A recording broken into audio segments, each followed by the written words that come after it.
When I was in a kitchen, I found it calming. I honestly found chaos calming. It's like a Matrix moment for me, where everything just goes, stops, and you just go, oh, there it is. When was the conscious decision for you to actually go into a kitchen professionally full time? I got offers from 2 different schools, and I just basically went, no.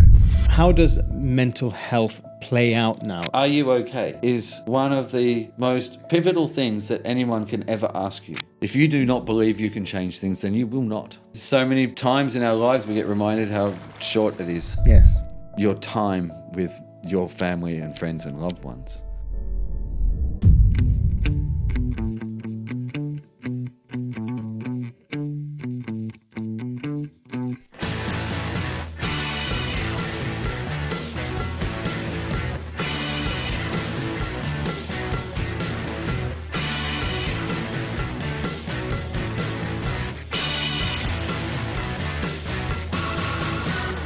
For the first time ever, the Chef JKP Podcast is going live. We're going to be at Time Out Market Dubai as we bring the heat with unfiltered, exclusive conversations featuring some of the biggest names in hospitality. Mark your calendars.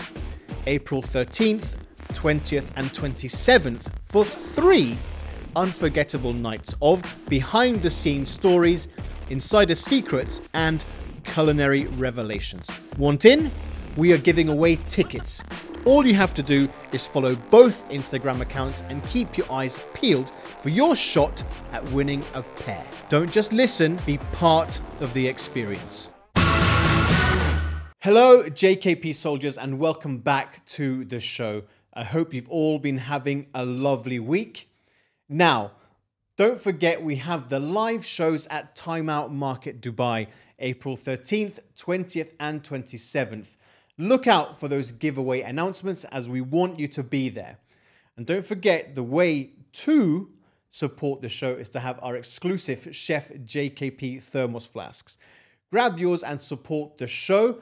DM me and we will get one over to you. At the same time, a massive thank you to our sponsors for making the show what it is today, and they give you this content all for free. Now, at the same time, give us a little cheeky 5-star review.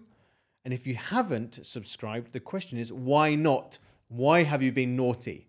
Just press that all-important follow button on any podcast platform, as well as YouTube. It helps to grow the show in so many ways. It means absolutely everything to me and the wider community. We can keep having incredible guests, incredible discussions, and furthermore, make a great impact. So, my culinary brothers and sisters, keep spreading the word.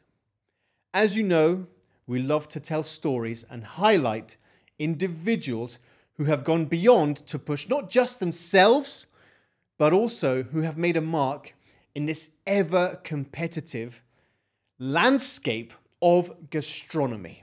This week, we're welcoming back a true friend of the show, an absolute powerhouse of a chef, an innovator, a mentor, and a deeply passionate voice in our industry. On the podcast this week, our special guest is the ever-inspirational Chef Troy Payne. He first joined us in season 2, and a lot has happened since then. In this episode, Troy takes us on an emotional and inspiring journey from his early food memories growing up in Melbourne to then becoming a teenage chef in some of Australia's most acclaimed kitchens. He shares the raw truth about his path, and we also talk about someone very close to both of our hearts and the show, the late, great Chef Greg Malouf. Troy really opens up about their professional and fatherly-like relationship, and of course the legacy Greg left behind. And then we get into the heat, Troy's current chapter, Craft by Side Hustle, the only alcoholic brewery in the Middle East, and the incredible food he is doing, the live fire things, all of that, as well as the way he's redefining the scene overall. Plus, of course, we talk about mental health, fatherhood, life in the desert, the Dubai Chefs Collective, and what it truly means to cook with purpose. Raw, real, and full of truth bombs. Listen out about the part about his favorite cuisines.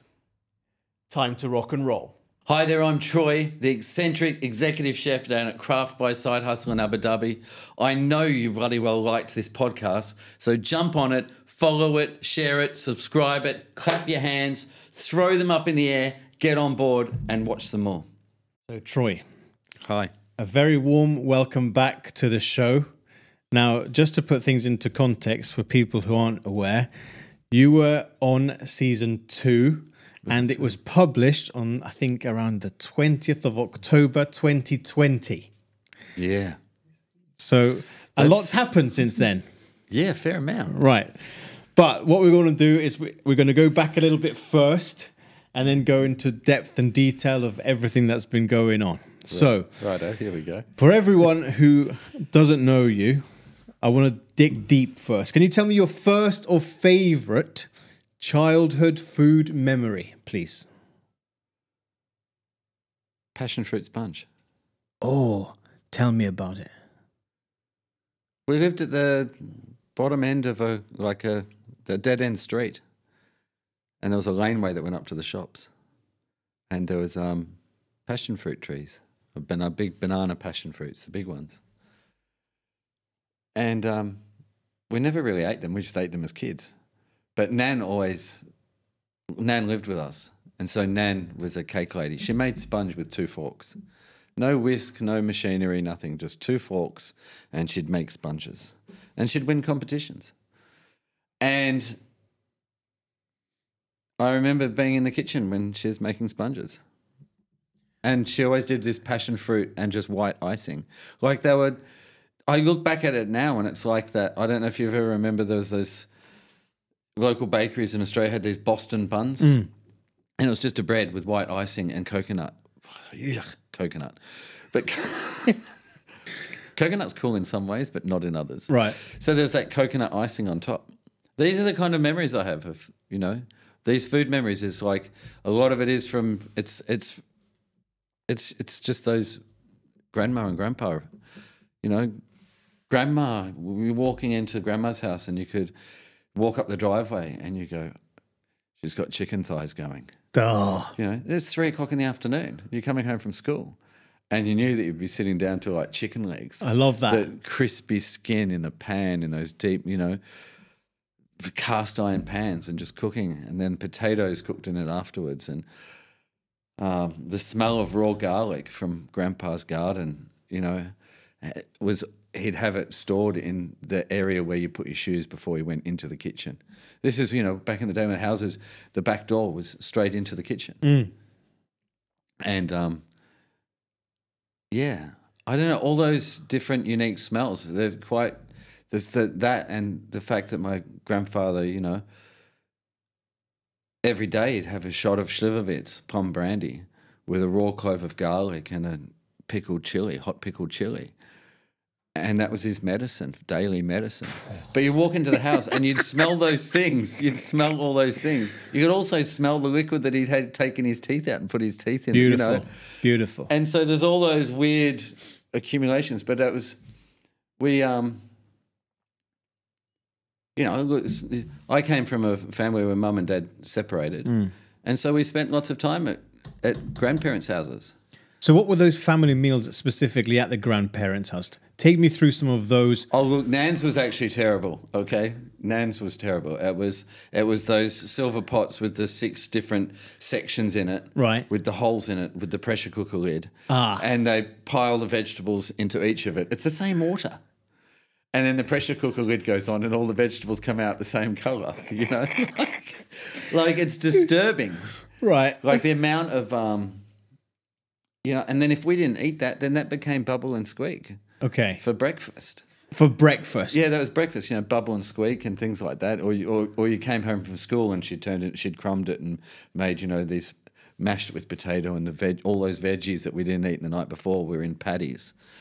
So there's always been, but I've always appreciated that now, later on in life, because it sets that tone for you of not wasting, and making sure that there's food on the table. And, you know, when you think about it, you're like, I mean, I've got 2 kids now. And so you sit there and there's those things where it's like you don't want things wasted. You want to make sure, but then you've got to make sure that there's food on the table. And it's, you know, I mean, we live quite privileged lives now, but those memories are still there of, you know, no, eat your dinner. Yeah, but that was super important. Yeah. But when did you take the path, though? As in, like, at school, like, I'm talking about, like, let's say high school. Yeah. You know, so you had that sort of separated life, let's say, you know, mum, dad, so on and so forth, which is not easy as a kid. But when did sort of food start to play a role? Because I know from the previous show we discussed, you studied art. Yeah. Right? You were really arty. Yeah. Still am arty, really. But I mean, look, my stepfather, or my dad, second dad, Peter Martin, he came into our lives and it was just life-changing. He was a maitre d' and, you know, in restaurants. And he cooked. And we had this, Mum and Peter, they designed a house and big kitchen benches, tables like this. This was our kitchen bench. It was twice the size of this. And we just cooked, big open kitchen in the living room. And, you know, I mean, we still make a dish now. But you cooked together as a family? Yeah. Amazing. Yeah. Okay. So everyone helped everything. We were brought up, you know, everyone helped.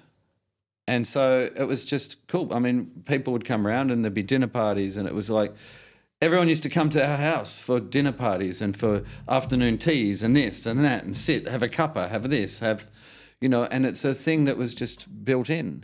And then that turned into, I had 3 other really close friends at school. I mean, there's a whole heap of us, actually.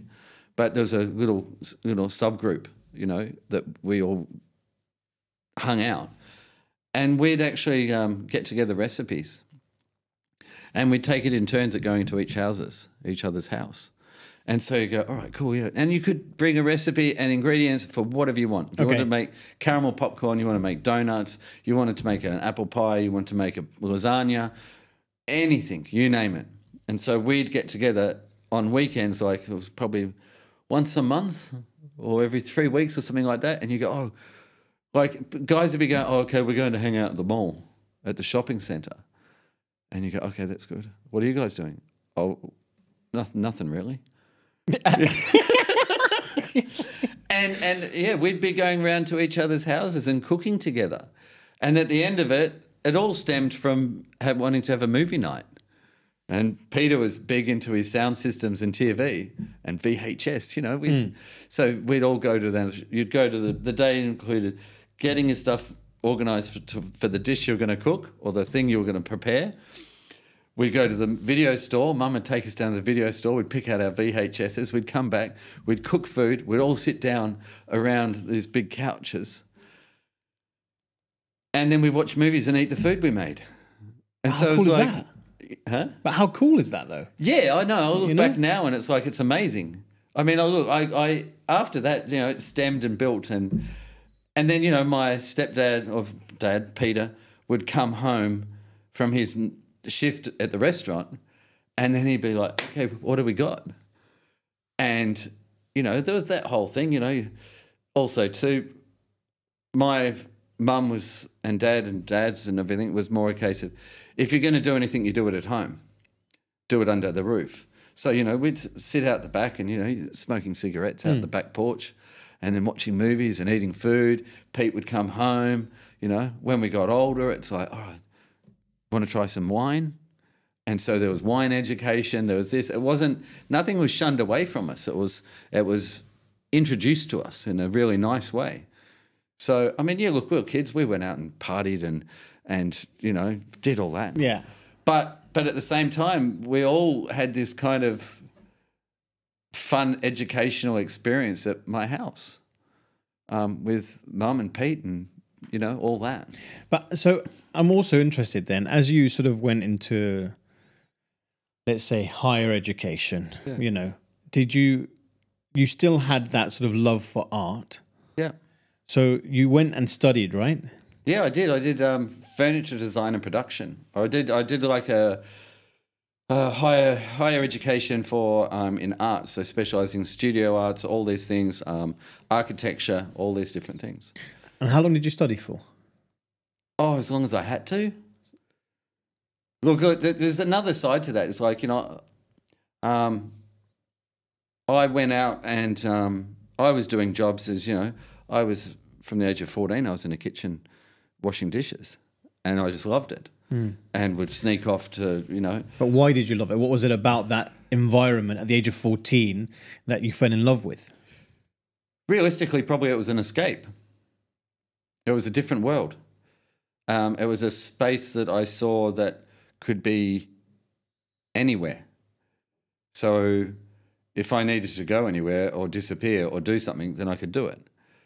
You walked into a kitchen back in the day there in the pub and you walked in and it was the line cooks and they were there shucking oysters, oysters Kilpatrick, the tray had come out, it was heat, it was swearing, it was you're hauling garbage bags out, you're washing dishes, you're crushing garbage, cardboard boxes, and at the same time they're screaming at you to get them more salad. And, there was just something about it. There was so much going on.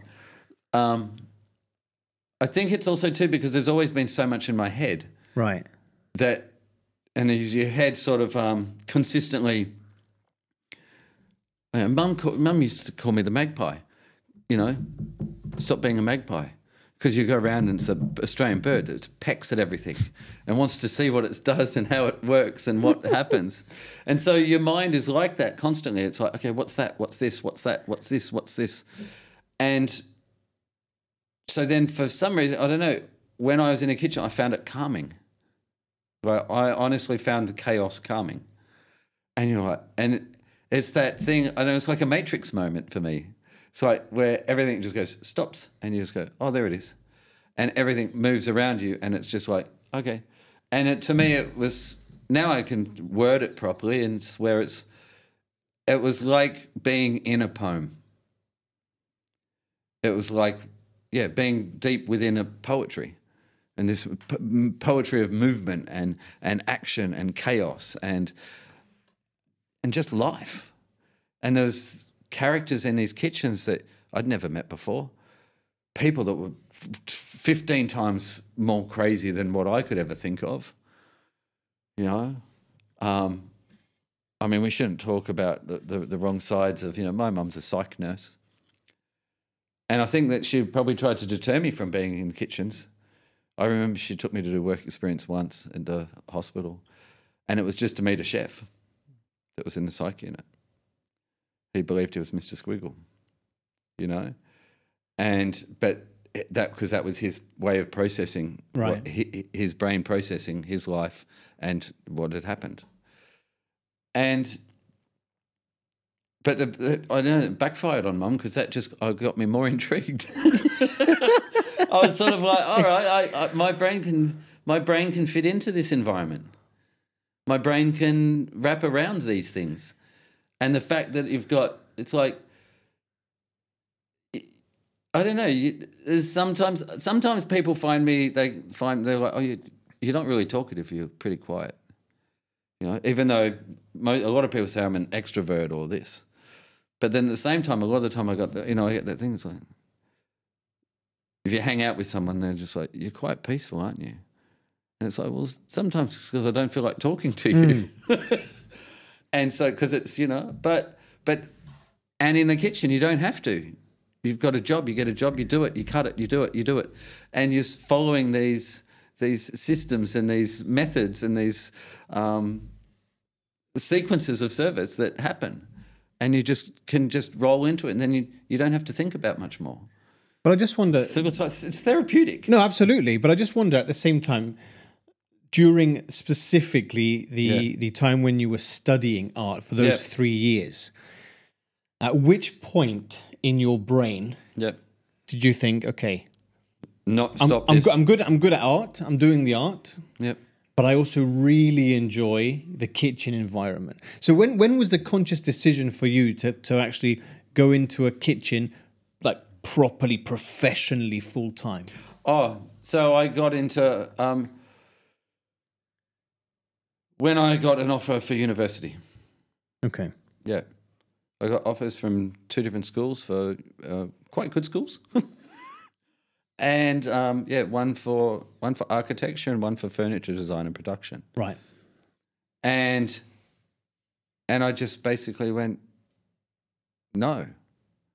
And I just went, okay, there you go, Mum, I got in. Now can I go and cook? And how old were you when that happened? That's what, 18, 19, 18? And your mum being your mum, She actually said okay. she was the one that said go for it? Yeah. They don't know. Look, I wasn't an academic kid. I was a struggler. I was the you were the class clown, the one that I had maths tutors. I didn't like it. I couldn't stand it. I didn't read books. School was not me. My dad knew that, and Mum knew it, but I think they just tried. It's that thing you want to push to try and help. Right.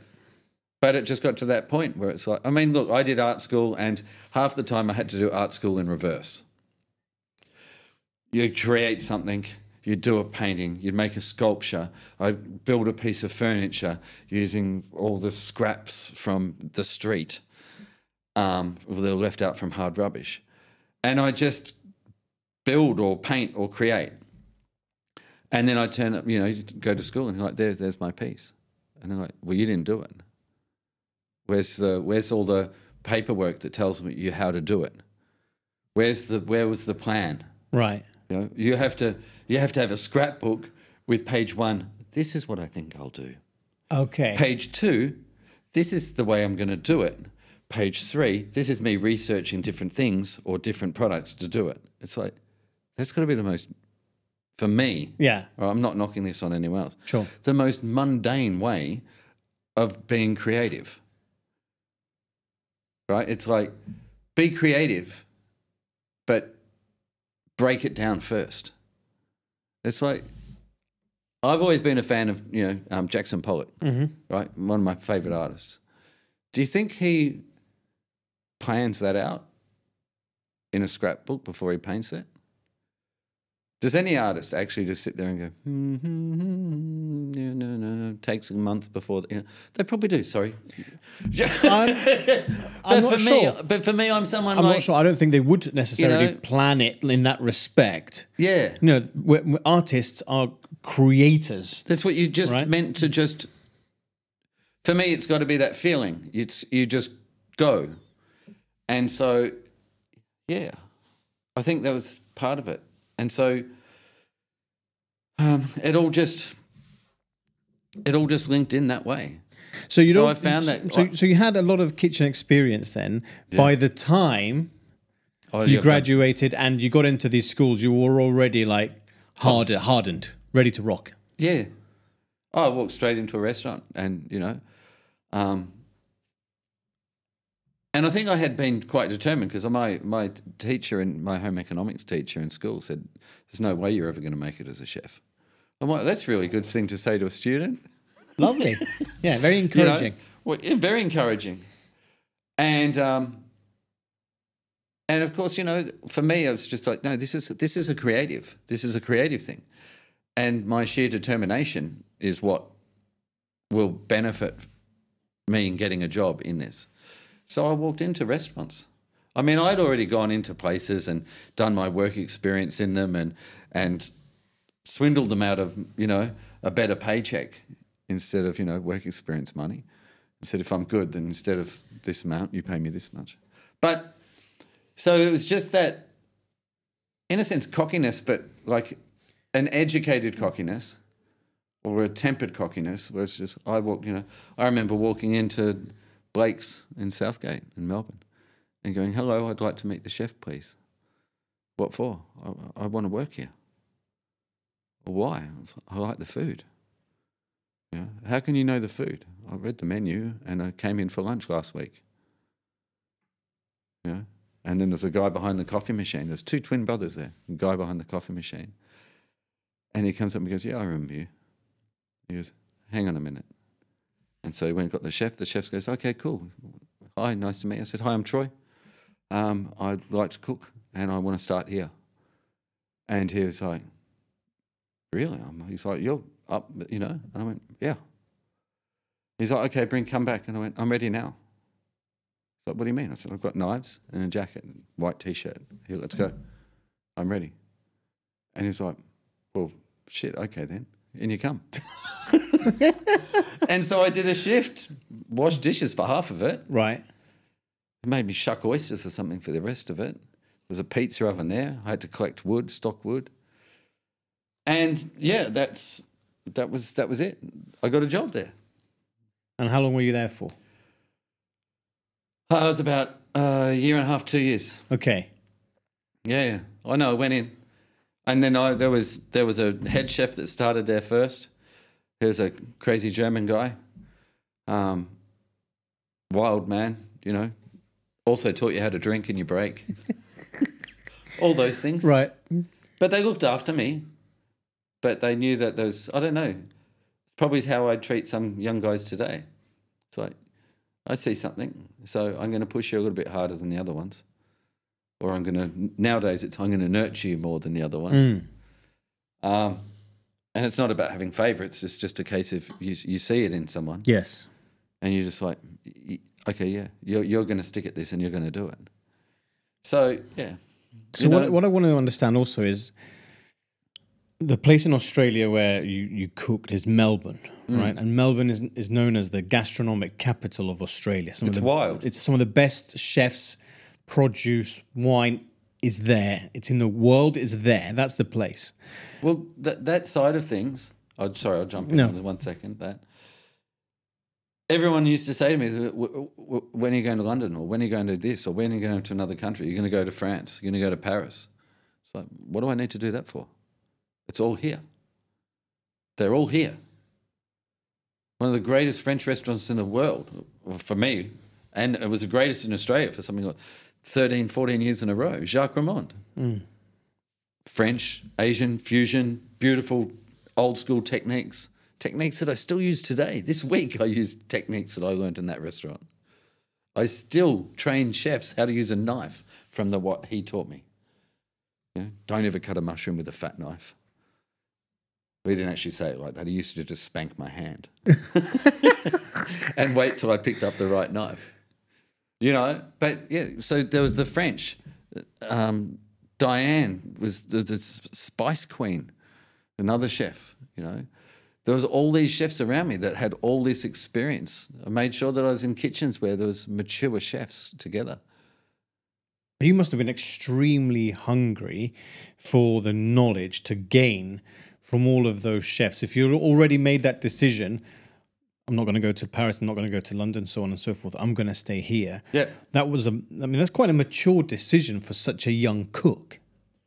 Well, I love my family too, you know, and I loved my family, I loved my friends, and that was there. And I knew I wanted to see the world one day, but it's that thing.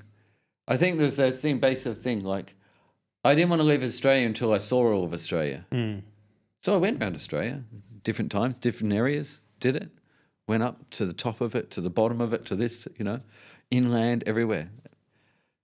Lived in different areas of Australia. But then I was like, okay, cool. Then later on in life, after cooking with this guy and this guy and this different, you know, all these different cultures of food, Australia is a melting pot when it comes to restaurants. It's wild. And we have incredible produce. Yeah. And so that side of things, it's all there. So take advantage of it. And then later on, cool, yeah, I'll go and do something else. I'll go and see the rest of it. But I just wanted to learn as much as I could from where I was from. So then if we talk about one of your most incredible mentors. Yeah. I want to talk about, if it's okay with you, the incredible Greg Malouf. Yeah. So I want to understand, and for people who haven't heard your story before, how did you get involved, or the job first, stepping into his kitchen? I was working with a chef, Diane Fraser, and look, there's lots of restaurants in Australia, but everyone knows everyone. Everyone's in a friendly way, right? You know, you finish work and you walk into a bar and it's 6 kitchen brigades. Nice. Yeah. You remember I'm older, yeah? So this is proper old school days when, you know, that's where you found your new job. That's where you met people. That's where you kissed the pastry chef from another restaurant. All those things. And then there was another chef and friend, Brigitte. She told me about the job going with Greg. So I went for an interview there.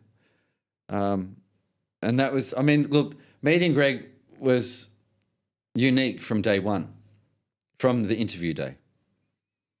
You know, trial and interview day. So tell me about that trial and interview day. Well, you turned up, was introduced to the chefs, Kurt Sampson, Robin, Harry. I'm looking at guys that were all older than me, like 10, 15, 20 years older than me, 30 years older than me.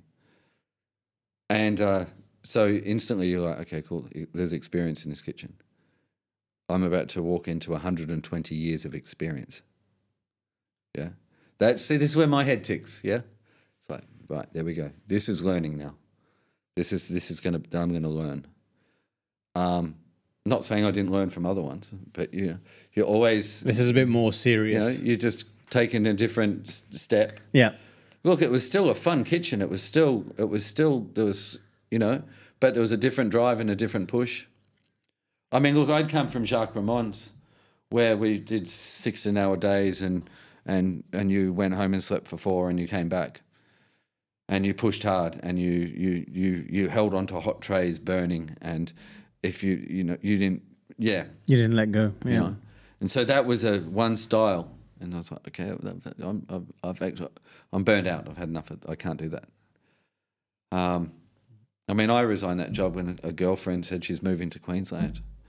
She called me on this before mobile phones. Mm-hmm. She called me on the landline and asked to speak to me, and they're like, Troy, girlfriend's on the phone, and you're in the kitchen on the kitchen phone. Oh, yeah, during service. Not during service. No. Oh, okay. This is during prep time. Okay. And you're on the phone, and you look around, and everyone's just staring at you. Oh. And you're like, and then you're like, okay. It's like, chef. It's like, what? And I went, I'm resigning. It's like, what? I went, I'm going to Queensland. It's like, what for? Girlfriend's going, And he's just like, swears at me. Yeah, of course. Swears at me, and I hang up the phone and I go back to my section and I cop it for the night. You know? Yeah. So there was that style. And then walking into the O'Connell's kitchen, and there was 2 kitchens, 2 parts to it.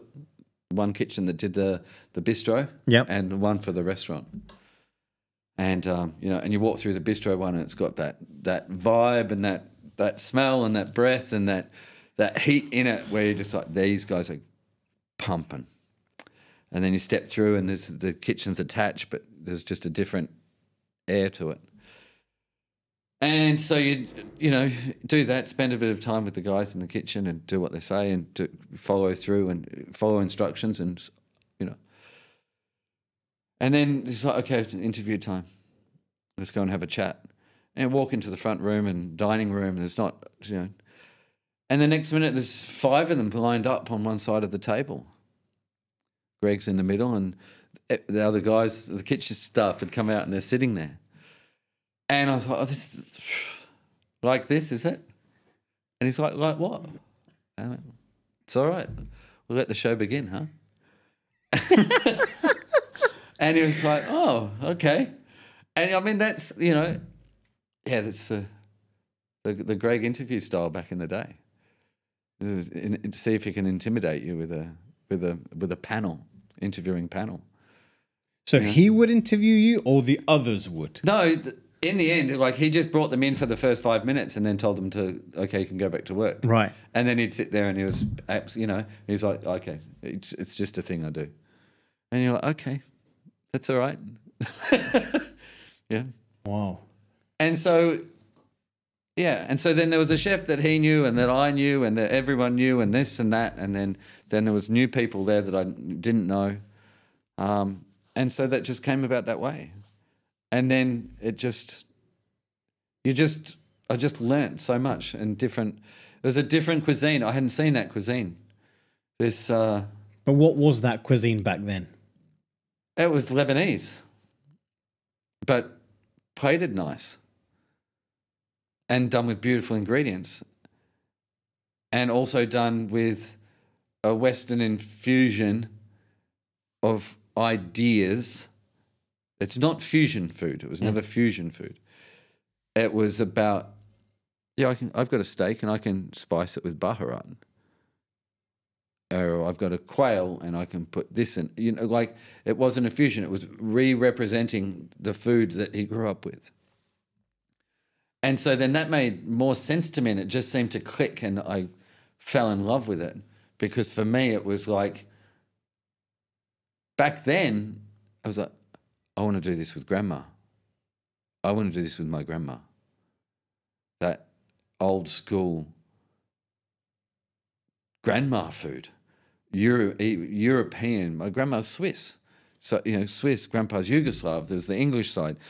And so all of that, you're like, it's got to be able to be represented better than pressure cooked vegetables. Well, yeah. Yeah. I was going to say. Yeah. I mean, look, my nan, my grandma, with this, grandpa grew all the vegetables in the backyard and they pickled them and they stored them and preserved them and made jams and did this. And you went in there and you're eating, okay, can you go and get some tomatoes for dinner? And you'd walk out into the backyard and grandpa he'd have little seats, wooden seats, and you just walk through and there's beans hanging and you can smell beans and he'd pick beans and make you eat them, and you'd sit and eat tomatoes. He had a thing of salt in the backyard next to the tomato plant. So those flavours and things.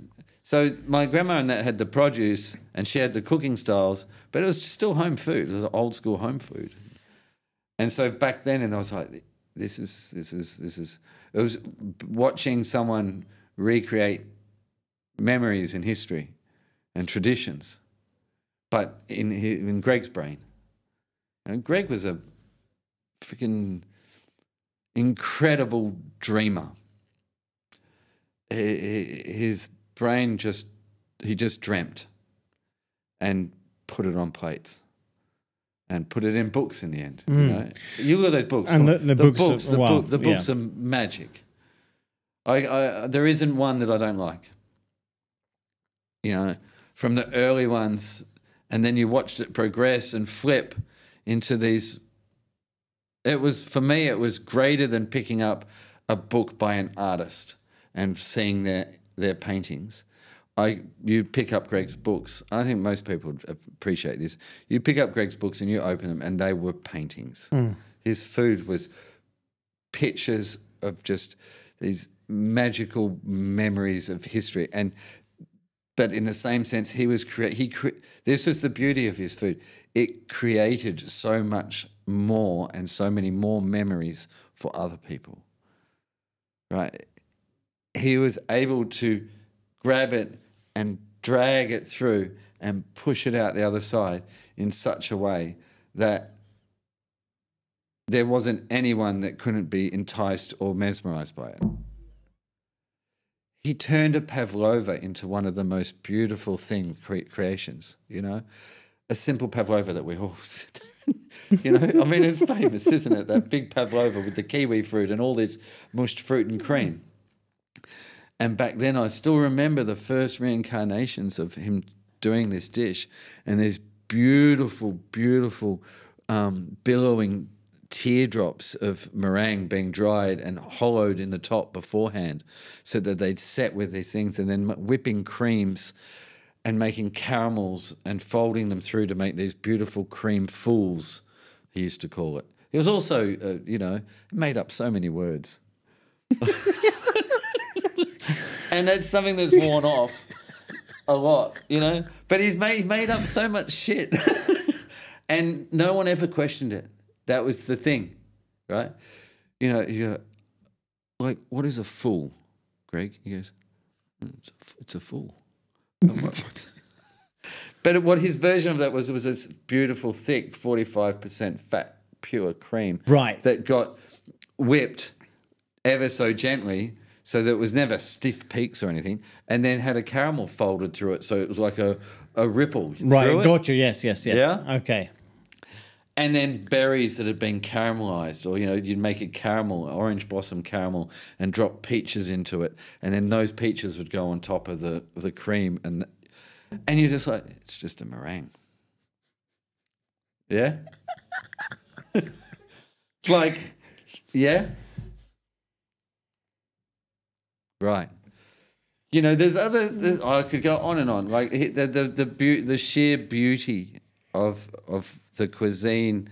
He didn't create a cuisine, he created a dream.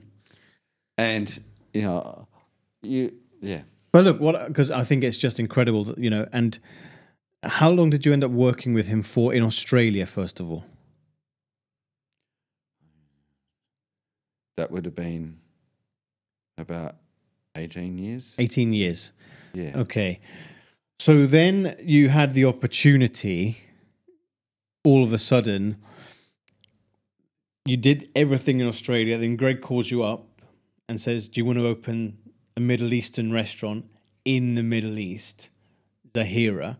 How about it? It was clay first. It was clay first? Yeah. Right, okay. So how was that opening? I was on holiday. I'd sold a restaurant back in Melbourne, or my shares in that. And we were, I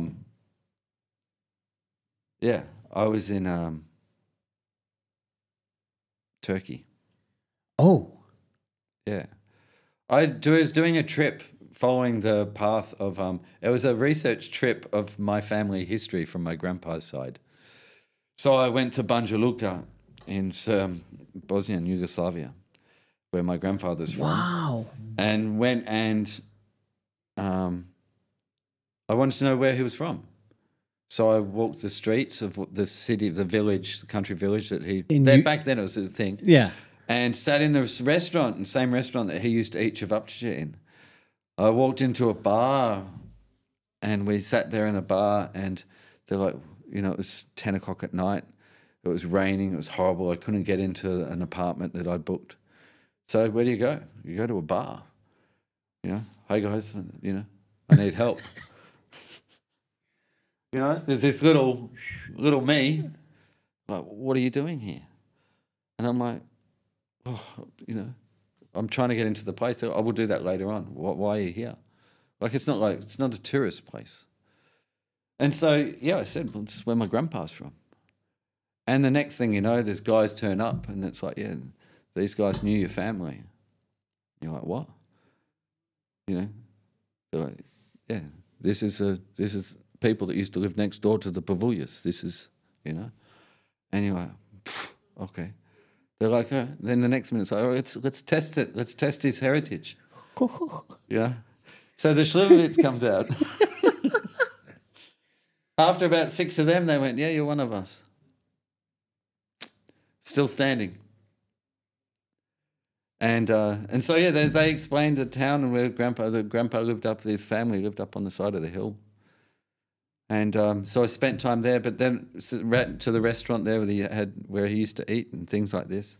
I mean, look, it was weird. Walking down the street there, I just went, okay, I don't know, it's weird. I'd never been, never seen, Grandpa wouldn't let us speak the language.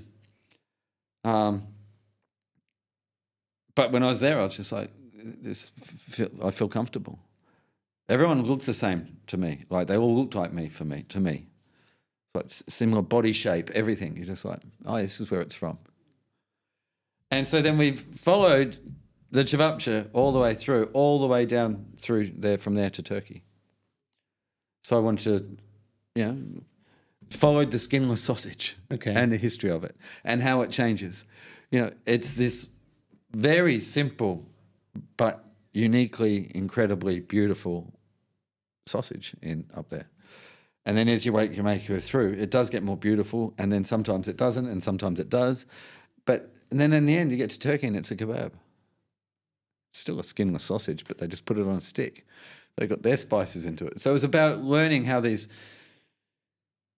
in one sense, a spice train worked back in the days of when spice was trade. And this is the reason that I'd fallen in love with Greg's food, was because there was, through reading books like Claudia Rodin and all these old school ones where it explains how cinnamon went this way and then saffron came back this way, and there was this whole thing that happened, and they went, no, we don't want that one, give it back, but we're going to take this from this one, and it just helped create this history of spices across the world and why we have these spices in each region of the world. And so I did that through the coast down to Turkey. So when did Greg actually get hold of you during this trip? Halfway through the trip. And so then he was like, listen, we're going to do this. We're going to open in Dubai. And you were like, yeah, I'm in. I'm like, what? I was like, what? And he said, yeah, come on. He goes, let's do it again. I was like, all right. He goes, so what are we doing? He goes, well, you get to this airport and we'll organise the flights from there. We'll fly you here. You come here. You're here for 4 days, and then we'll send you back. Okay. So originally it was for 4 days. Yeah, no, I was here for 4 days. And then? I went back to my holiday. Okay. I finished my trip. And then I went back to Australia. I packed my bags in Australia within a week and turned around and got on a plane and came back here. Okay. So you did clay. Yeah. You understood what was going on in Dubai. Yeah. And then how did Zahira come about? Well, in between that, I did with Bull and Roo and the Summer Bus, and helped all that, Tom and Serge. It was fun times. Yeah, it was good. And I think it was also a nice little break from fine dining. Right, yeah. And then Greg said, come on, one more time. Look, come on, all up, it was 34 years of Greg and I knowing each other and working together on and off. And so when he asks, like, I'm not one to say no, am I? To him, I can't. I could never say no to him. It was just, when I was younger, we'd go out, even here, we'd go out and they go, oh, is this your son? And he's like, no, but yeah. I remember back in the day when I first got here, and before I got before I got more known by peers and other chefs here, it was just, oh yeah, that's Troy, that's Greg's boy. Oh, that's Greg's boy. I was never Troy. It was the only reason I was Troy is because he's the chef that just helps Greg get things, do his restaurants. And so then I'll never forget, after some time, like, Greg and I had done that one and we did the second one, and then we stopped that and we went and did our own things. And I remember us two catching up at a dinner and standing there, and some guy came up and went, oh, where's Dad? Where's the old boy? Because I was, and I went, oh, he's coming. And then Greg stood there, and then the next minute, Alex from BV's. I'll never forget this, because it was a big turning point for me in the UAE. Just a simple thing that he said. And he went, he's not the boy. He's the man behind the man, And I everyone just sort of just played it like it was nothing. But I just went, okay, I'm in Dubai now. I'm here. You know, and I've never told Alex. I don't think. I don't even know if he'd remember it. But it was just a thing. Like we turned up for a dinner that we were invited to, and that was the situation there. And then I just went. There was a thing in me that after some time in the UAE, the first bit, like there was some bits that you felt knocked down, not by Greg, but by just the Dubai food scene in general. And there was that moment where I just went, yeah, I am. That's me. Thanks, Alex, and I'm here. That's amazing. For Alex to say that, because back then he was running the show in Dubai a bit, actually, Alex. Yeah, they were the boys. Yeah. Then next to him was Reef. Reef was a huge part of a good influence for me in the start. I'd walked into one place when Greg and I first got here, and into a restaurant in DIFC, and asked the chef for some help for an ingredient that Greg wanted, and he basically told me to bugger off. Find it yourself.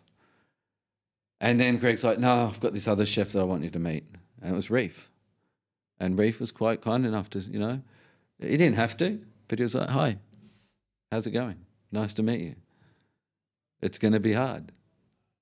It's not going to be easy at the start. So after Alex made that comment that you are the man behind the man, must have made you feel quite amazing. Yeah, I felt like I'd grown up again.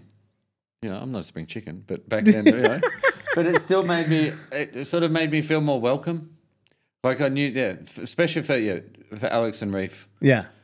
And in that environment, there was a lot of other chefs there, the big hotel chefs and things.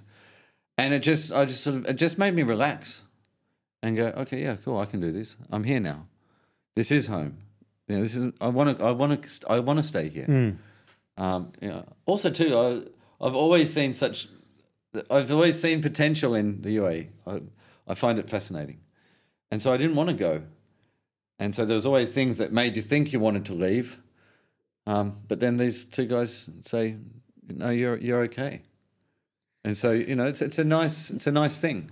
But look, afterwards, obviously, Zahira was there. Unfortunately, it only stayed open for a short period of time. 1 year. And it's not on the dot nearly. Yeah, and it's not anybody else's fault. But I know that during that time, it was a revered restaurant, a very serious restaurant, and people really loved it. It was beautiful too, actually. It was everything we wanted the first one to be. Yeah. But to be honest, Greg's paintings actually on the walls. That's the thing. And beautiful paintings. And he told stories, and I remember all the dishes that he used to do. Yeah. They all told a story. It wasn't one, it was all of them. Yeah. As you said, it was quite artistic. Yeah. Like his books. But after that period, then you did another project, but the project I want to talk about, that people still talk about, is X Troy, where you designed this incredible mobile kitchen, live fire, and you were cooking in the desert, in people's homes, things like this. But what inspired you to sort of... Because live fire cooking is very technical. It's not easy. You have to understand the different types of heat, so on and so forth. Not only that, you designed this specific scaffolding, I called it. Which it's a hearth. A hearth. For technical reasons. But thank you very much. Thank you very much. Now, this hearth, I didn't realize you could do it, but you designed it in such a beautiful way that you could literally take it anywhere in the world, put it back together again, a bit like Lego, and cook anywhere. Yeah. How did you come up with that design? With the guy, Advanced Laserworks. I'll just do a shout out. Paul and the team there are great. And they were always, they used to do things for the different restaurants and do specialised work. They designed a smoker and things like that for me. I think they had fun too, because I'd ask them to design things, but not as how they're meant to be.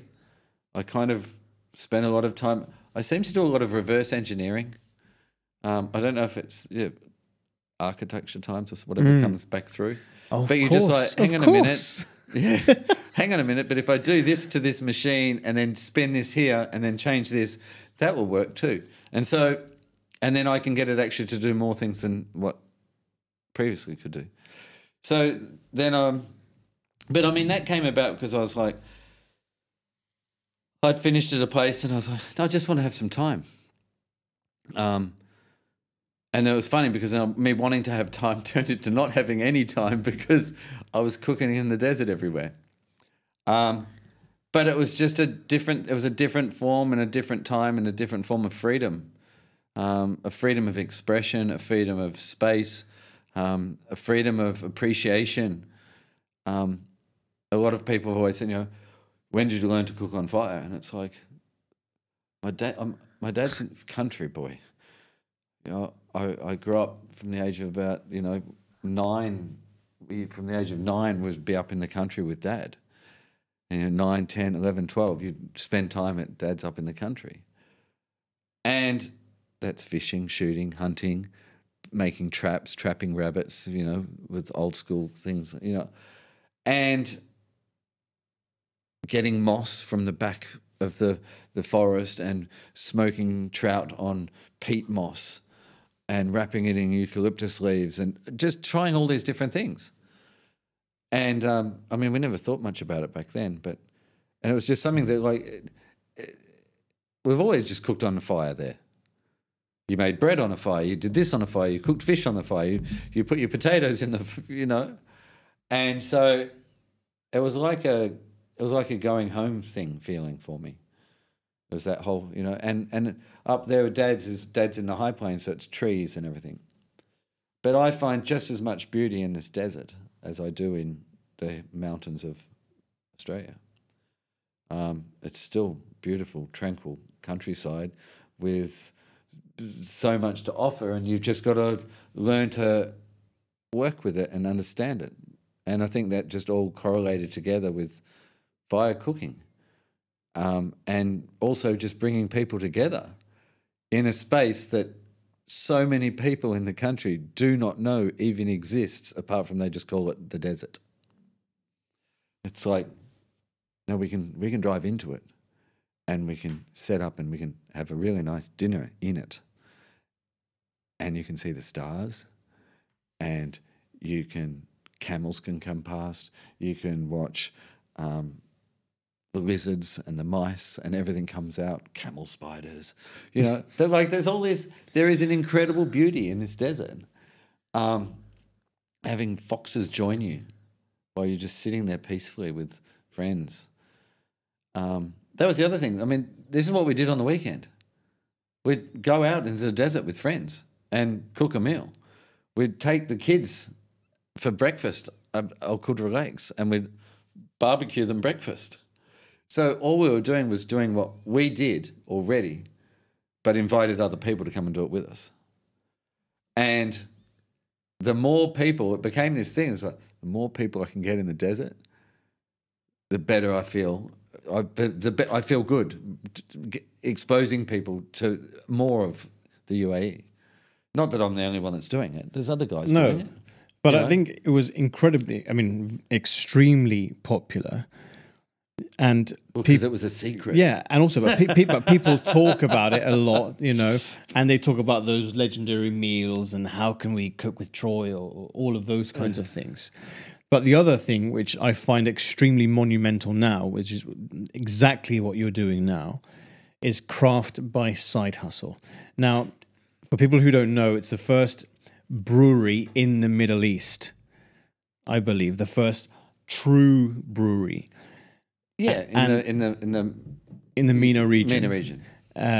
You can walk into it. It's a really beautiful space. And I think the food that you're doing there is phenomenal. But for anyone who hasn't gone, can you explain to me what the concept of the food is? Comfort. We're accessible southern comfort food. We're utilising and showcasing where Chad is from. Chad is Side Hustle Beers. There's other owners, Peter and Nadeem, and some other guys in there too, Adam. And they've pulled together a group of people, themselves as well, that have literally created something that they want themselves, for them to bring their families. And Chad and Mitch and the guys are brewing incredible beer. It's fresh. It's done with proper craftsmanship. It's not just slapped together. And I mean, the whole name craft, there's a lot more to that than people think. We craft beer, we craft food, we craft everything. We craft cocktails. Vasily on the, like all this team. And so, I mean, with the food, we really wanted to pay homage to Chad with, the Louisiana and the Bayou style stuff. I always used to joke around with him, cooking at his home with him. And I'm like, come on, teach me how to make a jambalaya. And he's like, yeah, okay. It's going to take hours. You're never going to be able to put this on in a restaurant, I'm like, no, that's why that's why we're doing this, And it's about helping elevate that and bring it to everybody else. It's that thing. If we just said we're a Southern American restaurant, a Southern restaurant, you'd get pigeonholed and that's it. And I think the beauty of what we're doing is that there's the beauty in that they let me adjust things without adjusting history, is that I'm just trying to, and they understand this now, is that I'm just trying to help elevate the food to make it to a broader audience. Our jambalaya is a jambalaya, a gumbo is a gumbo, but we're building in extra, and I have no disrespect to how it was done in the South. I want to go, I want to cook there. But I'm just trying to take that beautiful Southern peasant food and elevate it with good ingredients and good techniques. And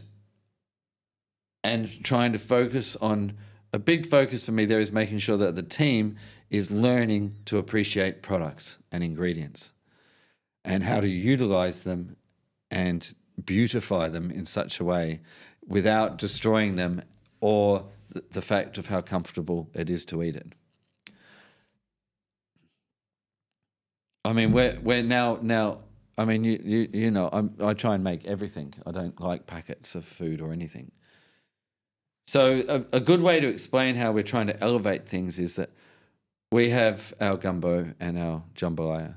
There's the base ingredients for those is the Holy Trinity. You've got your capsicum, your celery, your onion, your peppers, yeah? Well, and then we've got your Cajun spices. We make our own spice mixes and things like that. So to elevate that, I want to go deeper. I'm going deeper into the dishes. So we have the grain from the brewery. So I got the grain and I'm making miso with the spent grain. So I don't want to waste a product, yeah? So we get that grain, don't waste it, and turn it into miso. That miso, though, isn't just miso. Number one, it's spent grain miso. Number two, I've put our Cajun spice mix through it. So it's no longer just miso. We've created a Cajun miso with grain, with beer, spent grain. So, not with beer, sorry, with the grain that we use to make beer. Right. So when that's ready, when I go to make a jambalaya or gumbo, in that base stock, I add a spoon of that, then that's just going to provide an extra depth and flavor. Like, for me now, it's about learning to, not now learning, but understanding them, trying to teach the guys, you have to build dishes from the bottom. You don't just put everything in a pan and then season it with salt and pepper at the end. It's about going, right, I have this roux that I'm making, so let's season the roux. Let's get the best roux we can. We actually make 3 different coloured roux and blend them together while they're all hot to make sure that we've got a roux that's going to thicken it properly, a roux that's going to bring through a nuttiness, a roux that's going to have a certain degree of chocolate bitterness, and then pull them all together in such a way that now if I've got that miso is ready, I'd have the miso in there and boom, electrify that, right? And then so then build that and then build on top of it and then add our stock into it and then making sure that the sausage that goes into that dish is the sausage that we make with beef and duck, replicating the original sausage without being not what it is, but what it is. And with the same flavor profiles and this. And so that sausage is then bleeding into these dishes. Like, I do really complicated, simple food. Well, that's what I was going to say, Troy. So let me just take you back a minute. I would not say that the food is just comfort food. It is possibly some of the most technical comfort food I've ever tasted in my life. Because the flavors that are coming out, I mean, they're just smashing you in the face. And chicken wings, brisket, all of these kinds of things. Let's not even take it to that. Cucumber pickles. I mean, the things that you do into those. But it's also that produce and it's that technique and understanding of what works together well. But it's also heritage. Right. That pickled recipe is my grandma's recipe. I tried to change it. I thought I could make it better. And I did it. And standing there with the team and they're eating it. I just went, I looked up at Jane, and Jane's been with me for it's 11 years. And she's just like, no. And I'm like, yeah. I went, and we looked up and said, sorry, Grandma. And Fair just enough. go back to how it's meant to be. And so I'm not trying to change it. I think the biggest aspect of the cooking now is respecting the history and the heritage of the dishes, but understanding them and just trying to elevate it. Chicken tenders is fun. Well, oh my fun God, one for chicken tenders as well. That's another one. We make a brine. We brine our chicken tenders. We cold smoke our chicken tenders. And then we've got 4 different types of flour that aren't flour: potato, starch, rice, corn, these. And we cold smoke all those. And then we put our chickens, and then we smoke, then we fry them. And, it's good fun too. Like everyone's like, oh, yeah, fried chicken tenders. I'm like, yeah, just try them.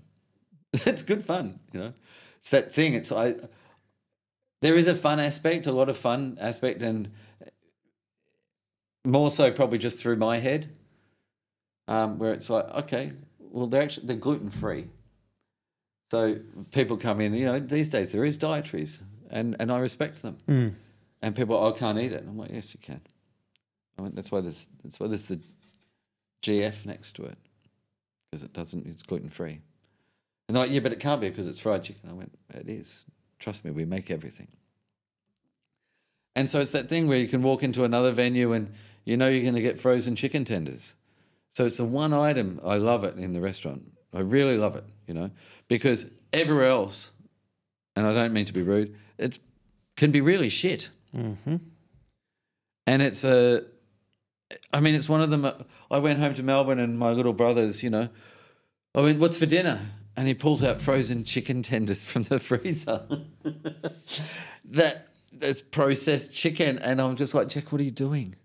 What's going on? He's like, they're good. This is the thing, isn't it? This is, everyone's so used to that one item, just chicken tenders. They're always a kid's meal. They call them chicken nugget. It's this thing. It's like, I want to shock people with something that simple. The other thing, Troy, I want to understand is, apart from the incredible food that you're always doing, you have been part of the Dubai Chefs Collective senior gang for again, 5 years. I want to understand with you, because you talk about wellness with the team, you talk about teaching really, really well. And I want to understand for your team, for yourself, how does mental health play out now in the industry? Because it was very different back in the day. But if you talk about it in this day and age, especially with the work that we're doing also within the Chefs Collective, why is it so important nowadays? Because it's the way forward. Everything, the power that is bestowed upon us. Yeah. There is. You have to look at life is the fact that you can change things. If you do not believe you can change things, then you will not.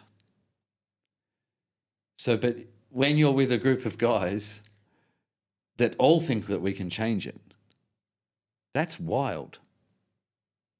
Like, it's not just you or me or Shane or this guy or that guy, or it's not, there's no individual in the group just going, okay, cool. So yeah, I want my staff to do 5 days a week and you have to eat. And I want to know your girlfriend's name and I want to know that you're all right. And have you got any issues? Where are you living? Like, and no one else does that. What if it's just that one person? It doesn't work. So this is, no matter how much he'd believe it. So when you've got a whole group of people, like, it's an unstoppable movement. I mean, we've seen it. Gone from 4 guys, 2 guys to 4 guys to 100. Yeah? It's one of the most rewarding things. And watching over time, watching different chefs come into it and how they interact with it, and watching them in themselves break down themselves within it, and seeing them go, actually, this is really cool. And yeah, I do want to be a part of this. And yeah, my health matters, but most of the time it's not about guys going, my health matters. It's about his health matters to me. We had something happen to one of the team, and without a second thought, everyone jumped on and just went, "Are you okay?" Like, that's realistically, those "Are you okay?" is one of the most pivotal things that anyone can ever ask you, that never used to get asked. I mean, they did campaigns about it to try and make sure that people knew that they could say, "Are you okay?" The other side of that is that no one ever thought that someone would look you in the face and ask it and wait for the answer. Whereas the Dubai Chefs Collective, I personally think, when anyone in this group asks, they wait to hear the answer. And that is a different power within this group. And this isn't just this group. You've got the Burnt Chef project that's linking in. You've got this. I have a guy that comes into the restaurant and he's like, and I started per chance, Dubai Chefs Collective coming. He's like, "What's that?" He's like, "Okay." And he sent me a message this morning. "I want to know everything about it." He goes, "We got to take that to another country and just tell another country and see if we can." Like, that's what, it's incredible. And it's honest mental health awareness. It's not we're not a fad.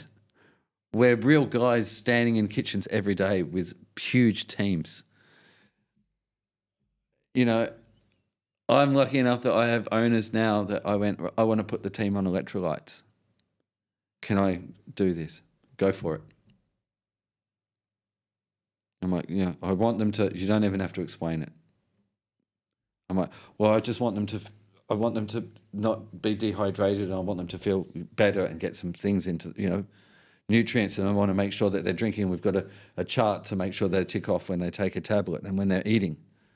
He's like, "No, doesn't matter. Just go for it."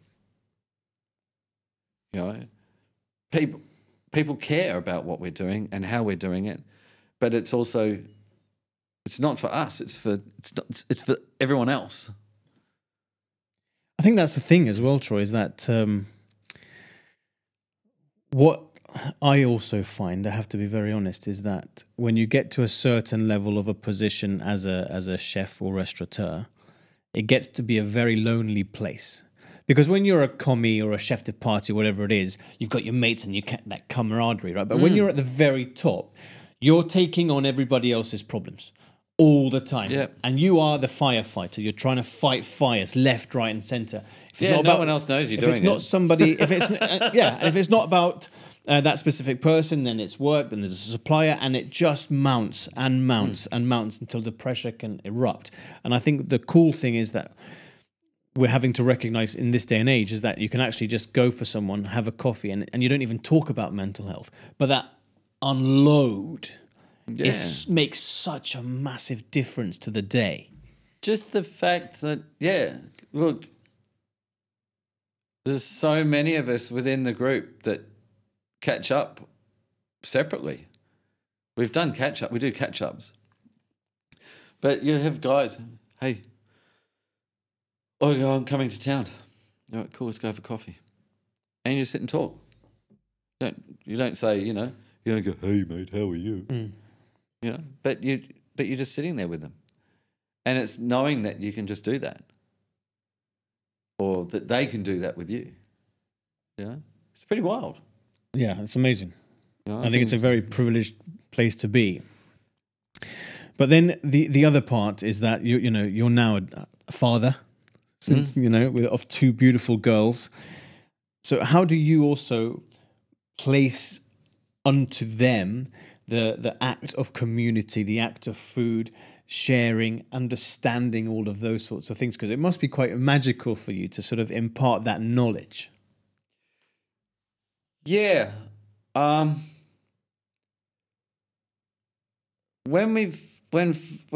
it first started, it was actually really weird. I got lots of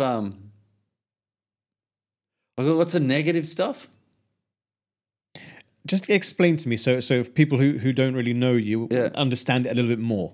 So we're pretty open. I mean, we're a pretty open family, right? And they're kids. They're my beautiful daughters. Rita and I love them. But we want them to experience everything in their own way, and it's not about just letting them do whatever they want. It's a case of actually making sure they do what we do. So if we eat out, they eat out. We eat the menu, they eat the menu. If I go to a market, they try the food with me. We're nibbling, we're tasting, we're everything. They are fully involved. We cook at home.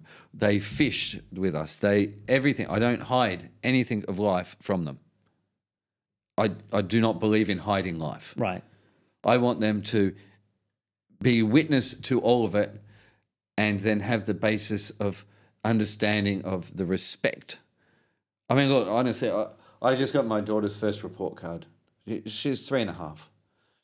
And it talks about, I know that they're 3.5 and maybe it's nothing, maybe it's just a thing, but this report card is she's communicating, she's listening, she's letting other people talk in groups, she's understanding and listening and notices that other kids need their time to talk, that she'll sit and eat with her cutlery properly at a table. She'll, she waits, she asks questions. Like, she's 3.5. Like, I'm proud, man. And I'm proud of my wife and myself and Ada Ching, a sister-in-law, that we're successfully creating this environment where they are comfortable to explore and to don't feel scared to do anything that we are doing. And so therefore, yes, I am not scared. I will chop a fish up in front of my daughter. I will gut and chop a fish up in front of my daughter. And I used to have people go, you cannot do that. And I used to cop it. Instagram's got two sides to things. No, but that's the thing. People also need to understand, like, Instagram for me is, right, we grew up in an age where I didn't have a mobile phone in my pocket to take photos of food or things of friends of what we were doing. My dad had a Super 8 camera. Yeah? Yep.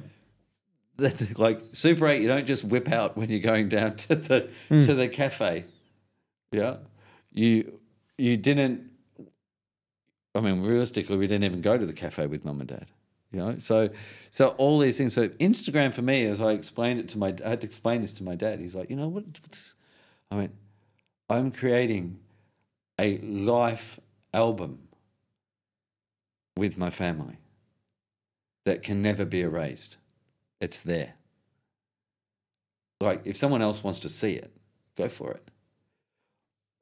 I proved it to my dad when I went into Dad's house in the country, and I picked up a photo album and I opened it. I went and flicking through a photo album. I went, look at that. Look at this. Look at this. I went, I've never seen that photo. I'm 48. I've never seen that photo of myself with my nan. Yeah? My daughter, when she's 21, when I let her have a phone, will be able to flick through the history of everything that you guys did. This, I've got lost for words now, of this. But it's an album. It's an album. That's right. It's a life album. Yeah. She can follow her life, her whole life, with me, with her sister, with mum, with Ching, with the family, with you know, with my family back in Australia when we've done trips. It's not just a fleeting memory for kids anymore. So I want them to be able to have that for life. I have one photo of my grandfather. One. Yeah. The rest of it is realistically vague images that you get told by other people that give you a memory of that. Realistically, was the salt always there in my grandpa's backyard? Was the knife always there? Or was it just once that we went to the backyard with Grandpa and sat on a wooden stool and cut a tomato and seasoned it and ate it in the backyard? I think everybody has Instagram and all these things or whatever, TikToks and all this for something. But yeah, for me, it's to create a history, a memory, a full-on proper memory of history for these girls. I think that's amazing, Troy, because it's really important to also document that in the way, also for you becoming a dad. And for example, for me, one of the best things is when I watched you put Dot to bed and she was listening to Japanese punk rock. Yes. It's just amazing. But also when and talking from experience, by the way, there's nobody tells you how to be a dad. No, they don't. You learn. Yeah. You learn. And there's no wrong way or right way. You just have to learn and do the best you can. But we've always done everything we haven't changed our lives in a sense. Like we have, obviously. But they've become part of us. Right. So yeah, look, nursery rhymes are cool. Like I have nothing wrong with them. But teaching them musical history when they're from birth, it's more fun, isn't it? For me, you know. I mean, look, that's the way that they're going to become more artistic as well and understand more things. Yeah, and for me, it's they can fall asleep anywhere, you know, like if. But I mean, look, they're two completely different girls. You know, Dot loved her heavy metal and Japanese punk and everything, and that would put her to sleep. I tried that with Louie, and Louie was just like, nope. Good. You know, and so she'll find another way. Oh yeah, I played classical music for her. Then I started breaking into my classical vinyl, you know, Beethoven's and all this, you know. So she loves that. And then she just loves that. And I'm just like, cool, I've got one of each. That's awesome.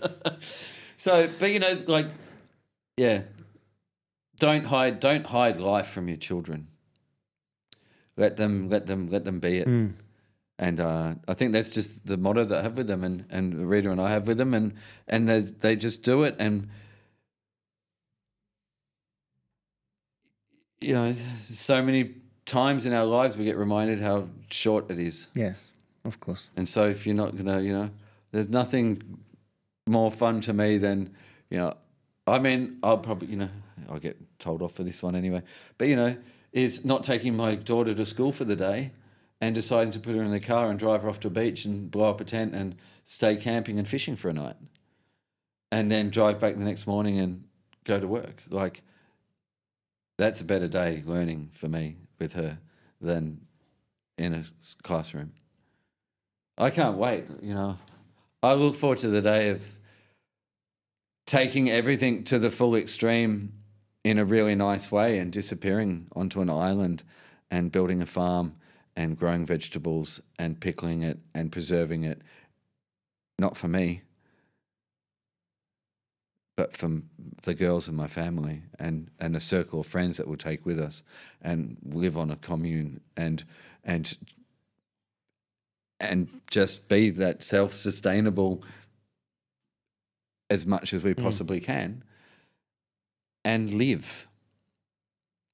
Living is appreciating and your time with your family and friends and loved ones.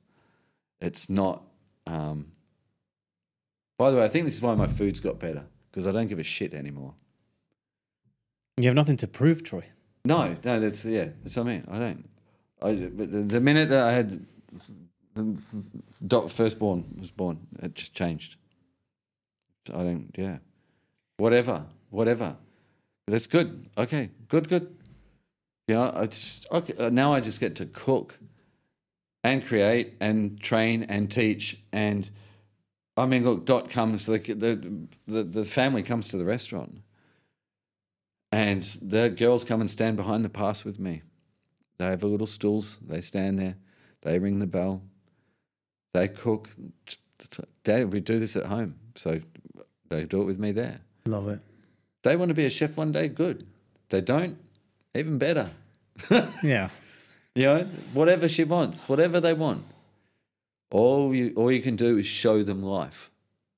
Don't show them someone else's life. Show them yours. Show them your family unit's life. Then let them go. So, Chief, now we've come to the quick fire questions. Oh, that bit. Are you ready?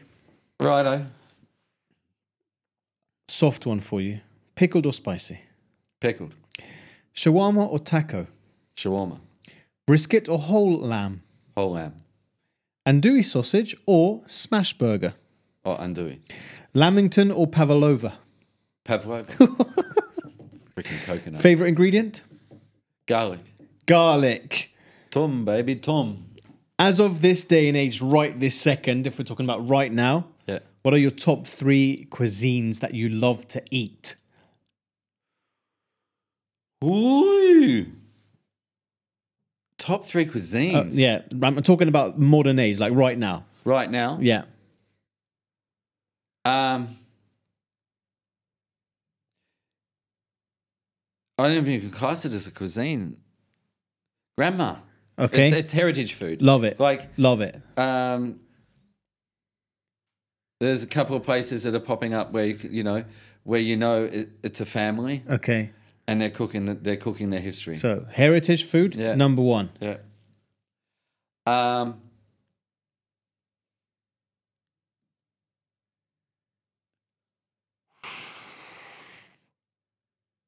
Food. Yes. No, food. That's actually one of my answer is. Okay. Is actually food. Produce. Produce. Okay. Produce. So, for instance, and I'll call out this one, flour. Yes. Produce. Great chefs. Never met them yet, but I'm gathering, well, I can see it in the food. Good chefs, good produce, doing things properly, simply,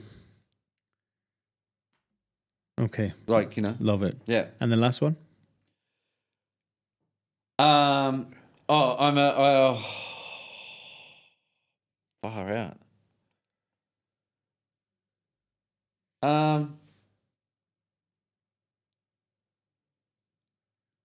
Fire. Beautiful. I knew you would say that. Fire. So that leads me on to the next one. What are your top 3 favorite meats to barbecue? or to smoke?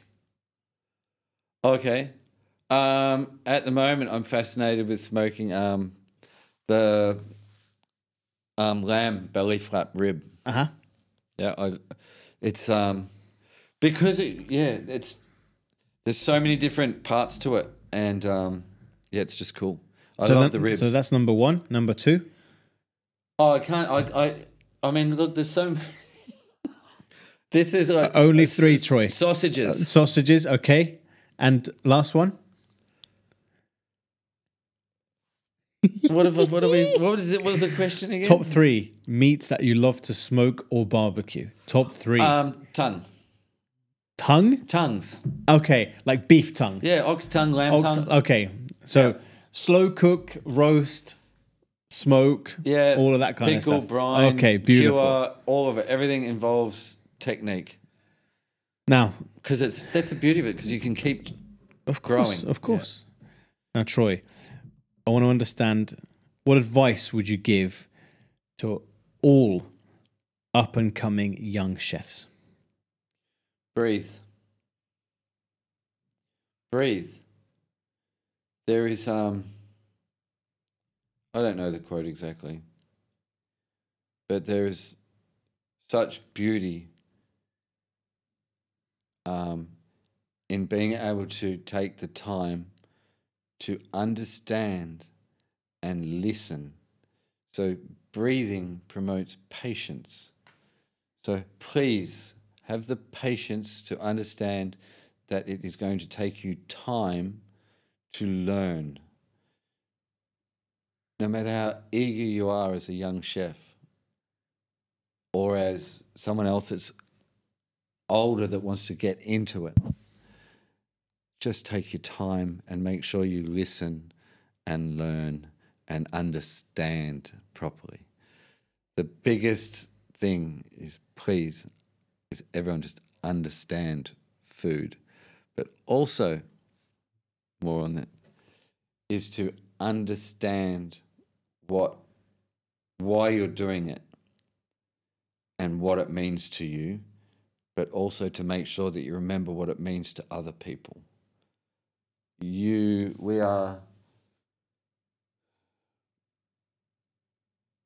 Hospitality is a word that is thrown around too much and people don't know what it means. We work in hospitality.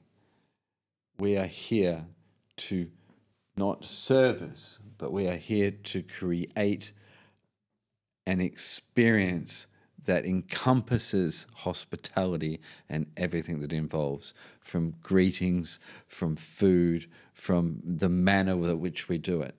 There is no need for huge amounts of anger or anything that is not beneficial in any way.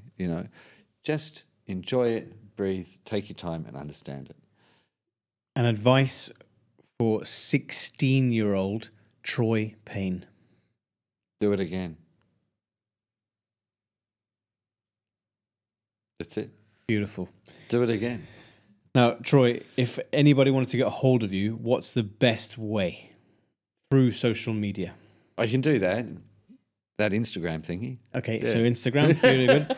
So what are your socials on Instagram? I'm Trotsky. Trotsky. Yeah. So on Instagram. Greg's old nickname for me. Okay, so yeah. Very good. Stuck. And then Troy Payne on LinkedIn, I believe. I think so, yeah. So what I'll do is I'll put all of those in the show notes for anyone who wants to get hold of you to do that. The other best way is just come down to... Craft by Side Hustle. Yeah. And say hi. Say hi to the kitchen. It's an open kitchen.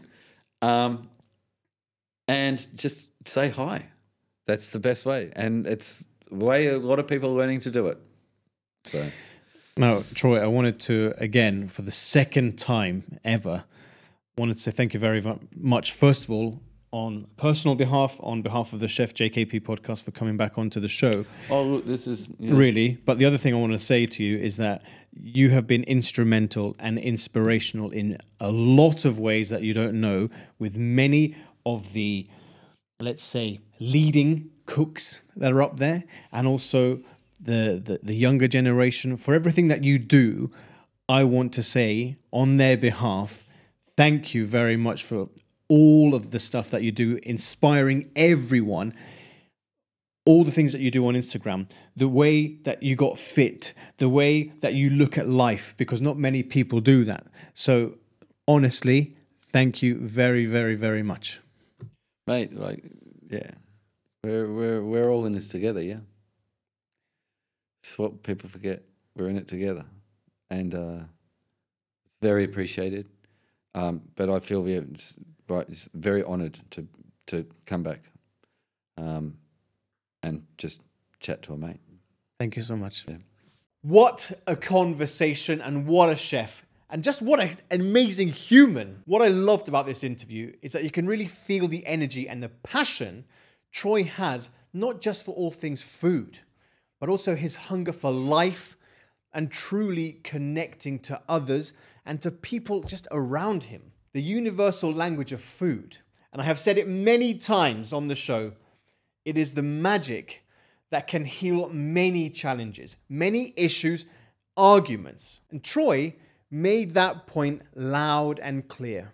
Troy, it was an honor to have you back in the studio. Your energy, honesty, and your talent always shines through loud and clear. And please continue to inspire us with that amazing voice across the world. From pioneering new culinary concepts to raising two little legends at home, your ability to show up with purpose in every space is nothing short of powerful. To everyone listening or watching, make sure you go out and check Craft by Side Hustle, experience the fire, the flavors, and the fearless approach to food that Troy and his team are cooking up right here in the UAE. As always, all of the information will be in all of the show notes. And don't forget that if you really enjoy listening to this, or someone you know could learn from the lessons or the guests that we have on the show, just like Troy, the only thing I'm ever going to ask you to do is just to share the show. Thank you for listening. And yes, you are a legend for listening until the very, very end of the show. So until next time, food is memories.